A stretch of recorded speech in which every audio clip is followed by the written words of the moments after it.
One-sentence summary. The psychology of money explores how money moves around in an economy and how personal biases and the emotional factor play an important role in our financial decisions, as well as how to think more rationally and make better decisions when it comes to money. Our personal finances play a huge role in our lives. And yet people rarely discuss them and educate themselves on this topic. For this reason, many presumptions and false ideas about money have emerged over the years. They think having money is a result of luck, or that rich people are all inheritors. Or perhaps wealth belongs only to those who disrupt the world and benefit from their discoveries. Wrong. Money is a universal, circular asset in the world. And you too can become financially independent if you choose to adopt a few wealth-growing practices and change your current mindset. At first, you'll have to acknowledge your financial situation. Biased financial decisions are what stand in the way between your current life and the life you desire. Then, it'll be easier to spot and get rid of them. Your ways of seeking status, your envy, and other emotions that have control over you all play a significant role when it comes to your financial decisions.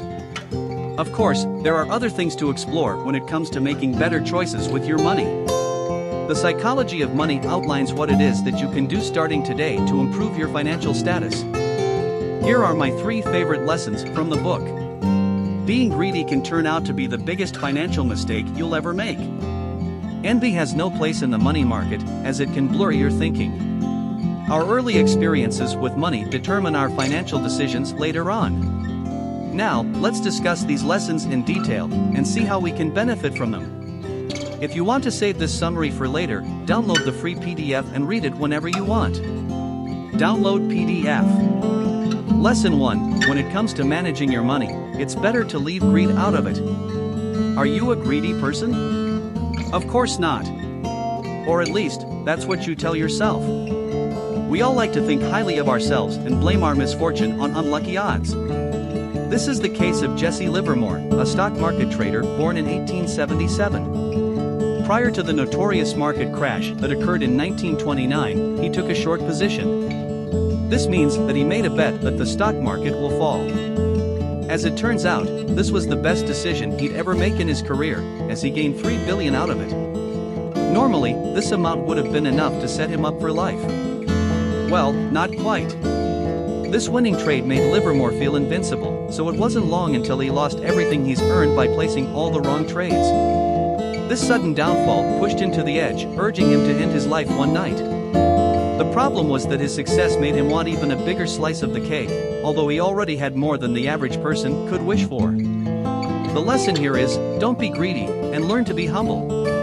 When you already have what you wished for or accomplished significant goals in your life, learn to be fearful, maintain your status, and enjoy the present, instead of always seeking more and more. When you're scared of losing everything you have, you won't be happy to risk it all for potential gains. Lesson 2. Strong emotions such as envy can push you towards making sloppy decisions. When it comes to money and investing in general, there are certain factors that we should consider and learn how to control in order to become successful. Besides envy, fear of missing out is one of them.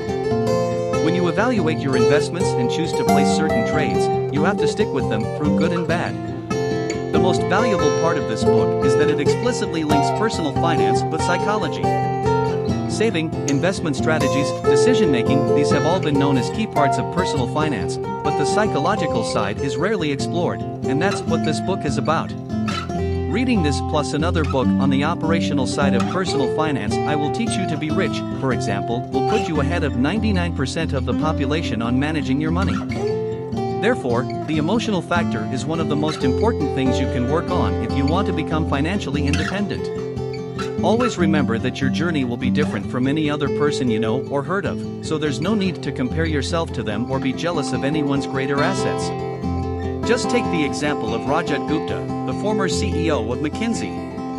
Although he came from a modest background and made it to 100 million net worth, he still was envious of Warren Buffett for being a billionaire. As such, he committed insider trading, which is one of the most common, yet dangerous financial crimes for investors, and got charged with a substantial prison sentence for it. In other words, he let envy get the best out of him, and paid for it 1,000-fold. Was it worth it?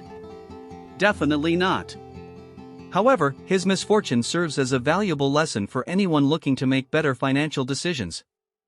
Be rational and think twice when it comes to money. Always filter the emotional factor out. Lesson 3: The experiences we have early on in our life determine our financial decisions. We all grow up differently. While something may look natural to you, it may be unheard of for someone else. Just think about it this way: is your childhood similar to someone born in 1900? 1960? The entire 20th century? Of course not. There are people growing up in times of a financial crisis. On the other hand, there are people who experience bull market trade even for a decade.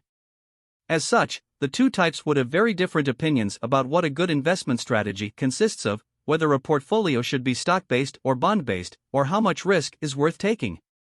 While we may think that we know it all or have no hidden biases, a study conducted by Ulrika Malmendier and Stefan Nagel proves that people invest according to how the economy looked like when they were young adults. As such, someone who's experienced high inflation may not see bonds as a good investment, while someone who's been through turbulent times for the stocks may think the opposite. It is of utmost importance that we acknowledge our hidden biases and thinking traits, so as to be able to diminish them and make better choices. In general, any financial decision should always be backed up by sound analysis, reliable facts, and a mind open to a new perspective and constructive criticism. Moreover, you should work on your ability to adapt to trends and destroy your phobia of new ones, even if it contradicts your inner beliefs. The money market leaves no room for subjectivity, biases, or impulsive decisions. Rushed investments can wipe off years of savings, while valuable ones can speed up your journey to financial freedom. The Psychology of Money Review.